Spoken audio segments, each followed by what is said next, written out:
కృష్ణా జిల్లా గన్నవరం నియోజకవర్గంలో రైతులను వేధిస్తున్నాడు ఫైనాన్స్ వ్యాపారి శ్రీనివాసరావు. కొంతమంది రైతుల దగ్గర నుంచి భారీగా సొమ్ము కాజేసి తన చుట్టూ తిప్పించుకుంటున్నాడు. రైతులు శ్రీనివాసరావుకు 200 కోట్ల రూపాయలు వడ్డీకిచ్చారు.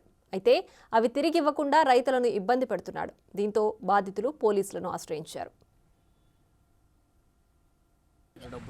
ఫైనాన్స్ కొట్టు పెట్టారండి, నెంబర్ పెట్టారు. అక్కడ నెంబర్ పెట్టి బంగారం విత్తనాలు తీసుకుంటున్నాడు, విత్తనాలు చేస్తున్నారు కదా, దాని గురించి ఇచ్చాం. మా బాధ నాన్నకెత్తల రేపిస్తా మాపిస్తా, సోమవారం గురువారం శుక్రవారం ఆదివారం ఇట్లాగే వారాలు గడిపి 9 నెలలు అయింది.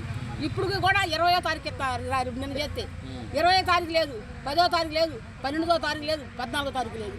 మా సర్రిది ఒక్కసారి కాదండి మేము ఇచ్చింది. అప్పుడు కూర్చుని పంట అమ్మిన డబ్బులు అప్పుడు రెండు ఇచ్చాం. నాకైతే భర్త పిల్లలు లేరు, అయ్యే నాకు ఆదరం అని చెప్పాను. నీకు అన్యాయం చేయని వస్తానే, నీకెందుకు స్కూల్లో పెట్టి ఇచ్చేస్తున్నారు సర్లే బాబా అన్న. అది ఉన్న విషయం. కంప్లీట్ ఇచ్చాం. వడ్డీ సంవత్సరం ఇస్తాడు. ఒక సంవత్సరం ఇచ్చాడు, తర్వాత సంవత్సరం ఇవ్వట్లేదు, తిప్పుతున్నాడు. నా డబ్బు మొత్తం ట్యాక్స్ కట్టిన డబ్బే. అబ్బాయి అమెరికాలో ఉన్నాడు, ఆయన పంపాడు. వెళ్తే సమాధానం లేదు, ఫోన్ ఎక్కడో. ఇంకా అవసరమైతే లూజ్ టాకింగ్ కూడా వాడుతున్నాడు.